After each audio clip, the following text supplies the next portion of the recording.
Hi guys, Richard here. If I haven't mentioned this before, my business, Richard's Guitar Restoration, has the coolest clients ever.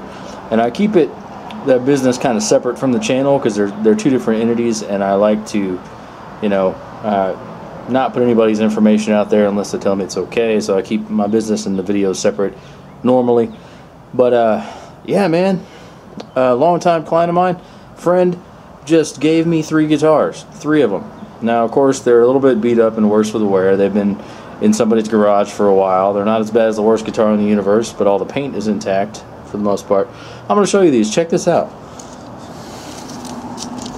Yeah, you know, the free guitars. So, of course, we got the Bronze Series Warlock.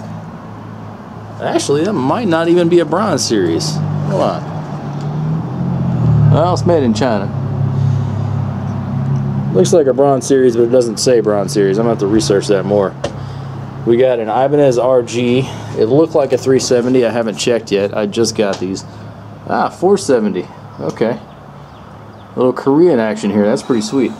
This one does have a break in the neck, which we'll have to fix right at the scarf joint. Actually, a little north of the scarf joint there. We'll see what we can do about that. That one's had a couple hits. And, of course, a Fender Squier, but it's an Affinity, not a Bullet, and they're all really dirty.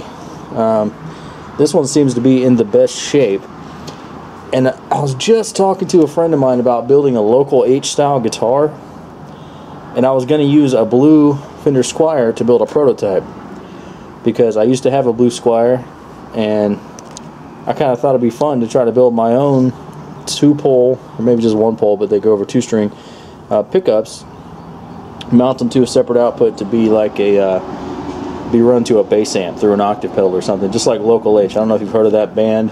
Scott Lucas has a guitar, several guitars, and he does that because they're a 2-piece. But yeah, freaking awesome, man. I mean, they're all a little worn, but the Floyd Rose has all the parts, which is important. I don't want to order any parts, you know, take this apart and get all the rust out. But yeah, pretty freaking cool. Frets don't have much wear at all, if any. You know, so like the guy told me, they were pretty much garage kept. Now we're missing the things we're always missing on Ibanez's, which is, boom, truss cover and the back plate. Every single time I get an Ibanez, always missing. But yeah, pretty cool, man. This is just a quick update. I'm probably going to be cleaning up and selling some of these. This guy I'm going to repair. We're going to see how he comes out. Yeah, wow. Switches even sound good. That's surprising. I thought you guys might want to see that, man. You know, I get some really cool people who use my business, and they come back. It's always good to have repeat customers. And every once in a while, they donate me things. That's where the worst guitar in the universe came from, and that's where this little crap guitar smorgasbord came from. Smorgasbord? I don't know. Somebody tell me if I'm saying that right.